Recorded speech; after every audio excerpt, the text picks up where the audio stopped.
कहा जा रहा है कि आपकी कमेटी जो है सेनेट की इसको टेकअप कर रही है, आपने गवर्नमेंट के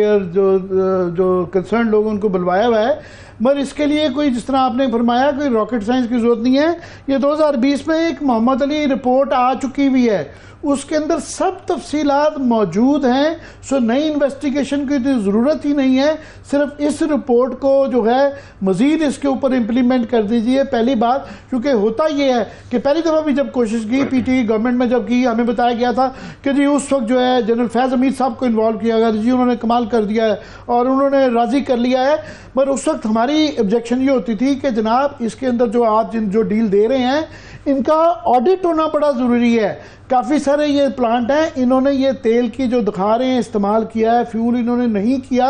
चोरी की हुई है जिस फिगर पे आप इनको, जो हालांकि वो डील भी मैं समझता हूँ मिल जाती तो शायद अच्छी होती। मगर अभी होता ये कि जब भी ये 40 लोग हैं, ये 40 लोग आपने कहा तदारक करना है, हमें ये समझाएं कि इनको तदारक कैसे किया जाए, ख़ास तौर पे इसलिए कि जो इनको डील्स दी गई हैं वो इन्हीं के वकीलों ने, इन्हीं के जो है परवरदा ब्यूरोक्रेट्स ने वो डीलें बनाई हुई हैं जिसमें सॉवरन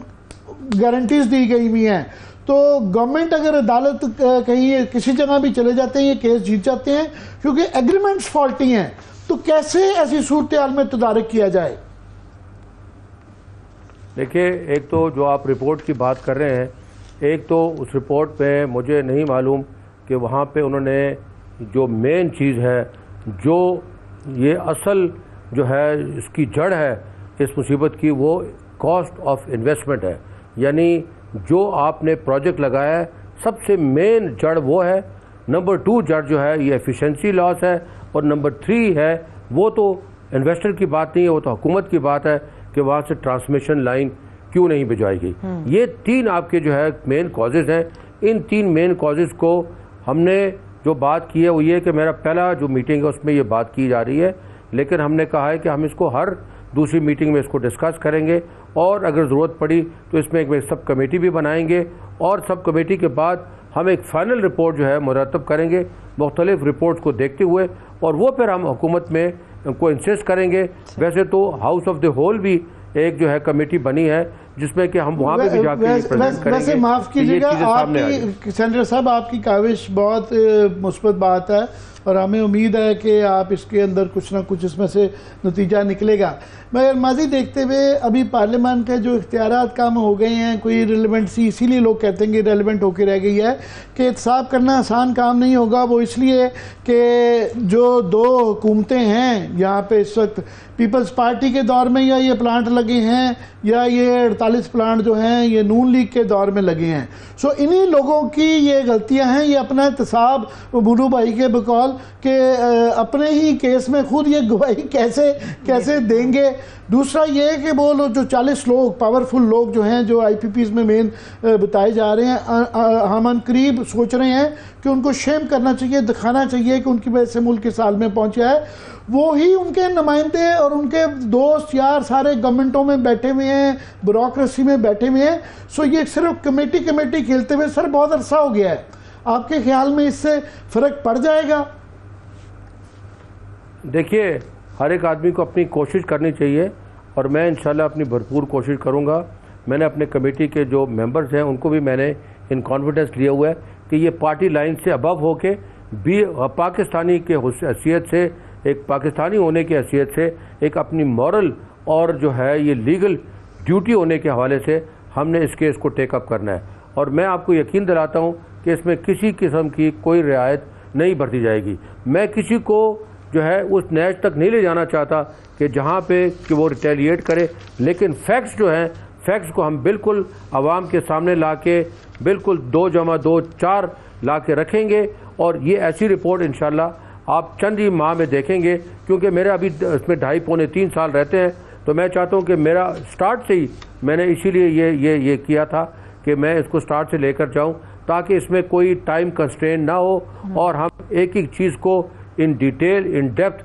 देखने के बाद एक रिपोर्ट जो है मुरतब करें, और वो एक फाइनल रिपोर्ट हो। और उसको जो है, अब गवर्नमेंट की बात है, अगर गवर्नमेंट ही नहीं चाहती, अगर गवर्नमेंट ही इन लोगों से इतनी खाइफ है, अगर गवर्नमेंट ही माफियाज को कंट्रोल नहीं कर सकती तो मुख्तलिफ किस्म के माफियाज हैं, और मुख्तलिफ किस्म के माफियाज जो हैं वो अगर आप उसको कंट्रोल नहीं कर सकते तो खाकम पदहन हम बिल्कुल एक रेवोल्यूशन की तरफ अपने मुल्क को ले जा रहे हैं जो हम अफोर्ड नहीं कर सकते, किसी कीमत अफोर्ड नहीं कर सकते। ये मुल्क बहुत कुर्बानियों के बाद हासिल किया गया है, और इसमें बहुत से अल्लाह ताला ने बहुत सारे ऐसे मादनी, बहुत सारे ऐसे वसाइल दिए हैं, और हमें इतनी नाशुक्री नहीं करनी चाहिए। अब बात ये अगर हुकूमत ही घुटने टेक दे तो इसमें मेरा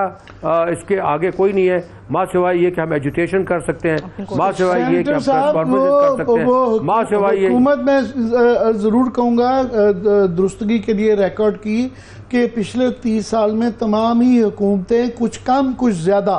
ये ज़रूर कहना पड़ता है, कुछ कम कुछ ज़्यादा, जो प्लांट तो ये पीपल्स पार्टी उसमें लगे, मगर पीटीआई के दौर में भी ये एक्सटेंशंस कुछ जो दी गई हैं ये पीटीआई के दौर में दी गई हैं। तो हर दौर में जो ये होता है, और इसमें रिलेटिवली ये एक आयरॉनिक बात है कि मुशर्रफ के दौर में थोड़ा सा बेहतर था कि जो पॉलिसी 2002 की दी गई थी उसके अंदर उन्होंने कम से कम ये इनका जो प्रॉफिटेरिंग है उसको थोड़ा सा कंट्रोल कर लिया था। और मुशर्रफ साहब का ये मैं देख रहा था सोशल मीडिया पे एक बयान चल रहा है, उनका जनाब 1 सेंट बढ़ाने पे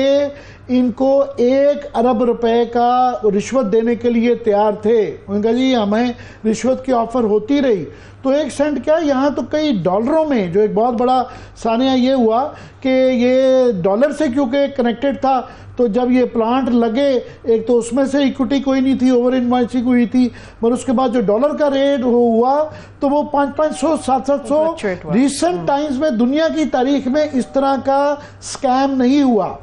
मैं जो आपसे सवाल करना चाह रहा हूं कि एक सजेशन है जो बार बार आई कि इनको कैसे नकेल कैसे डालनी है।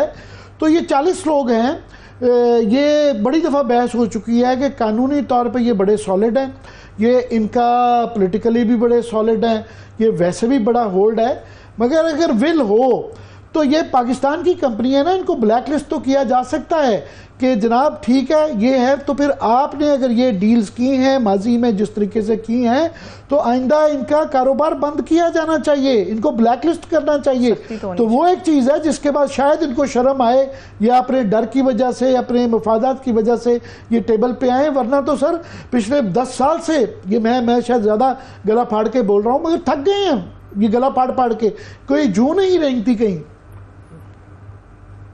देखिए, ये किसी अदवार की मैं बात नहीं करना चाहता, जिस अदवार में भी जहाँ जहाँ गलती हुई है मैं किसी को नहीं छुपाना चाहता, मैं बिल्कुल पाकिस्तान के लिए काम करना चाहता हूँ। मैं आपको एश्योर करना चाहता हूँ कि ये जो काम है सिर्फ और सिर्फ हम अगर 2 एस्पेक्ट भी खोलें ना, मैंने 3 कहा है, 2 एस्पेक्ट भी खोल लें आप कि ये किस कॉस्ट पे लगे थे, वहीं से फ्रॉड जो है साबित हो जाता है, वहीं से और इन्वॉइसिंग साबित हो जाती है, वहीं से साबित हो जाता है कि इनका रिटर्न ऑन इन्वेस्टमेंट जो है ये इन्होंने इन्वेस्टमेंट की नहीं है, तो किस बात का रिटर्न।